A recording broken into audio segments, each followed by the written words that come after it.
Our coverage continues from Gold Stock Analyst Day here in Fort Lauderdale. Yes, it's a gold conference, but right now we're going to be talking zinc. Joining me now is Chris Harold. He's the CEO of Solitario, an emerging gold producer in Nevada, but a company that has a significant zinc asset in Peru. Correct, Chris? That's correct, Daniela. It's a project that we've been working on for about 15 years now.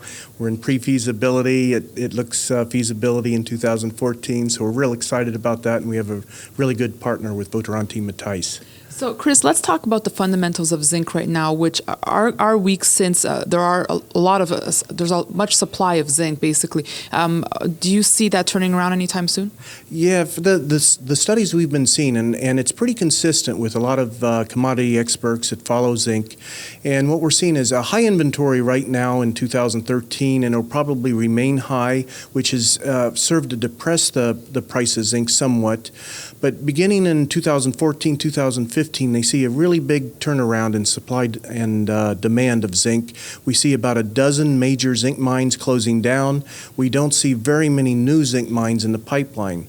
So this is going to create a situation, I think, for a much higher zinc price beginning in 2014 and certainly in 2015. Chris, when you say much higher zinc price, what target are you looking at? Well, if looking at the research again that we see, and it's pretty consistent also, about $1.40 to $1.60 per pound, or let's say an average of $1.50. Currently we're at about 95 cents a pound, so that's about a 50% move.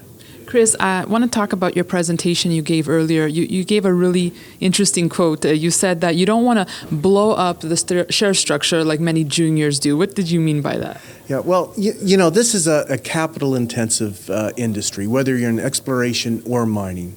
And it forces really most juniors to have to go out and finance over and over again. Right. And you start off with 20 or 30 million shares, and after 4 or 5 years, you're at 100 million shares or more, and add a few more years to that, and you can be over 200 million shares. We've been fortunate in our business model to do joint ventures where we've been able to preserve our capital, not issue so many shares, and so we only have 34.5 million shares outstanding over a 17-year period and no reverse splits. So unfortunately, most juniors have to go out to the market, and you just end up with what I believe value destruction as on a per share basis. Chris, are there any other mistakes that you feel the juniors are making?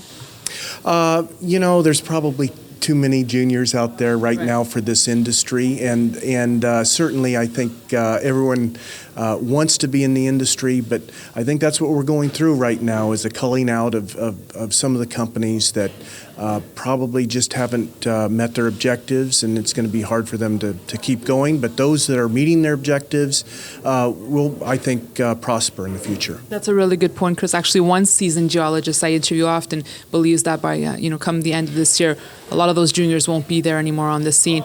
So, Chris, any final thoughts for the day? No, we think being in gold is a great place to be right now, and especially Nevada. It's a safe jurisdiction, and we're permitting there. And then our zinc project is one of the best undeveloped zinc projects in the world, and we're just excited about our future. Chris, thanks so much for your thoughts today. Thank you, Danielle. It's been a real pleasure. And thanks for watching our continuous coverage from the Gold Stock Analyst Day. We'll have more videos for you on Kitco.com. Reporting from Fort Lauderdale, I'm Daniela Cambone.